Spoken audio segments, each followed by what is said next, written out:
बहुत समय पहले की बात है। देवताओं और असुरों के बीच शक्ति पाने की होड़ लगी रहती थी। उसी समय एक शक्तिशाली असुर था भस्मासुर। वो बहुत घमंडी और महत्वाकांक्षी था। उसे दुनिया का सबसे शक्तिशाली बनना था। इसलिए भस्मासुर ने भगवान शिव को प्रसन्न करने के लिए कठोर तपस्या शुरू कर दी।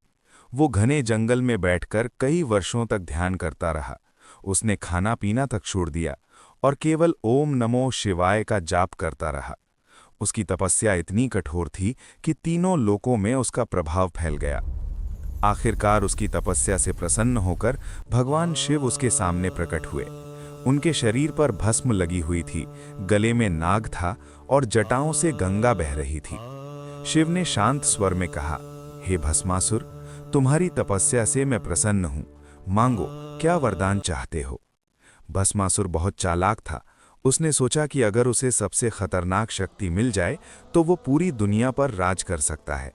इसलिए उसने कहा, हे महादेव, मुझे ऐसा वरदान दीजिए कि मैं जिस किसी के सिर पर हाथ रख दूं वो तुरंत भस्म हो जाए। भगवान शिव भोलेनाथ हैं। वे अपने भक्तों की तपस्या देखकर जल्दी प्रसन्न हो जाते हैं। इसलिए उन्होंने बिना ज्यादा सोचे भस्मासुर को ये वरदान दे दिया और कहा, तथास्तु। जैसे ही भस्मासुर को ये शक्ति मिली, उसका घमंड और बढ़ गया।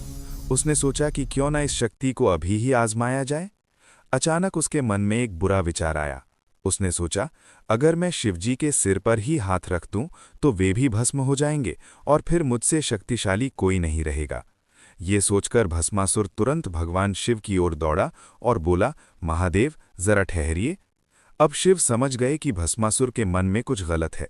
जैसे ही भस्मासुर ने हाथ उठाया, शिव तुरंत वहां से भाग पड़े। तीनों लोकों में अजीब दृश्य था। महान देव शिव आगे आगे भाग रहे थे और पीछे पीछे भस्मासुर उन्हें पकड़ने की कोशिश कर रहा था। देवता भी चिंतित हो गए कि अगर शिव को कुछ हो गया तो सृष्टि का संतुलन बिगड़ जाएगा। तभी भगवान विष्णु ने देवताओं की मदद करने का निश्चय किया। उन्होंने एक सुंदर स्त्री का रूप धारण किया जिसे मोहिनी कहा जाता है। मोहिनी इतनी सुंदर थी कि उसे देखकर कोई भी मोहित हो जाता था।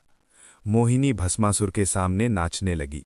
भस्मासुर उसकी सुंदरता देखकर सब कुछ भूल गया। मोहिनी ने मुस्कुराकर कहा, अगर तुम मुझसे विवाह करना चाहते हो तो पहले मेरे साथ नृत्य करना होगा। जो मैं करूंगी वही तुम्हें भी करना होगा। भस्मासुर तुरंत तैयार हो गया। मोहिनी नृत्य करते करते तरह तरह के हाथ और शरीर के भाव करने लगी। भस्मासुर भी ठीक उसी तरह उसकी नकल करने लगा। कुछ देर बाद मोहिनी ने धीरे धीरे अपना हाथ उठाकर अपने सिर पर रख लिया। भस्मासुर भी उसकी नकल करते हुए वही करने लगा। जैसे ही उसने अपना हाथ अपने सिर पर रखा, शिव के दिए वरदान के कारण वो तुरंत भस्म हो गया। इस तरह भस्मासुर का अंत हो गया और देवताओं ने राहत की सांस ली।